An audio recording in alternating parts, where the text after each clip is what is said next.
মধ্যপ্রাচ্যে দীর্ঘদিনের সংঘাত নিরসনে এক নাটকীয় মোড়। মার্কিন প্রেসিডেন্ট ডোনাল্ড ট্রাম্প এবং ইরানের প্রেসিডেন্ট মাসুদ পেজেশকিয়ান একটি ঐতিহাসিক সমঝোতা স্মারকে স্বাক্ষর করেছেন। এই চুক্তির মাধ্যমে ইরান, আমেরিকা এবং ইসরায়েলের মধ্যে যুদ্ধের অবসান ঘটবে বলে আশা করা হচ্ছে। মধ্যপ্রাচ্যের আকাশে শান্তির নতুন সংকেত। ইলেকট্রনিক স্বাক্ষরের মাধ্যমে এক যুগান্তকারী সমঝোতা স্মারকে আবদ্ধ হলেন মার্কিন প্রেসিডেন্ট ডোনাল্ড ট্রাম্প এবং ইরানের প্রেসিডেন্ট মাসুদ পেজেশকিয়ান। উভয় পক্ষই নিশ্চিত হয়েছে যে এই চুক্তিটি এখন কার্যকর।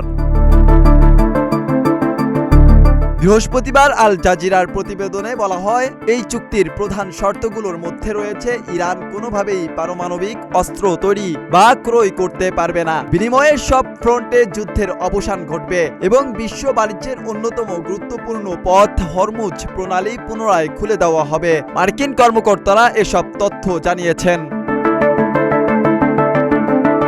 তবে চুক্তির প্রশ্ন নিয়ে প্রশ্ন থেকেই যাচ্ছে। যদিও সমঝোতা স্মারকে লেবাননের নাম অন্তর্ভুক্ত রয়েছে, তবুও সেখানে ইসরায়েলি বাহিনীর সামরিক অভিযান এখনও অব্যাহত রয়েছে। হিজবুল্লাহ প্রধান নাঈম কাসেম বলেছেন, এই চুক্তি আমাদের জন্য এক বিশাল বিজয়। এখন থেকেই ইসরায়েলের সাথে লেবাননের যে কোনো আলোচনার কেন্দ্রবিন্দু হওয়া উচিত শুধু পারস্পরিক নিরাপত্তা। হিজবুল্লাহ প্রধান নাঈম কাসেম এই সমঝোতাকে স্বাগত জানালেও ইসরায়েলের অব্যাহত অভিযান এবং চুক্তির পূর্ণ বাস্তবায়ন এখন আন্তর্জাতিক মহলের গভীর পর্যবেক্ষণে রয়েছে।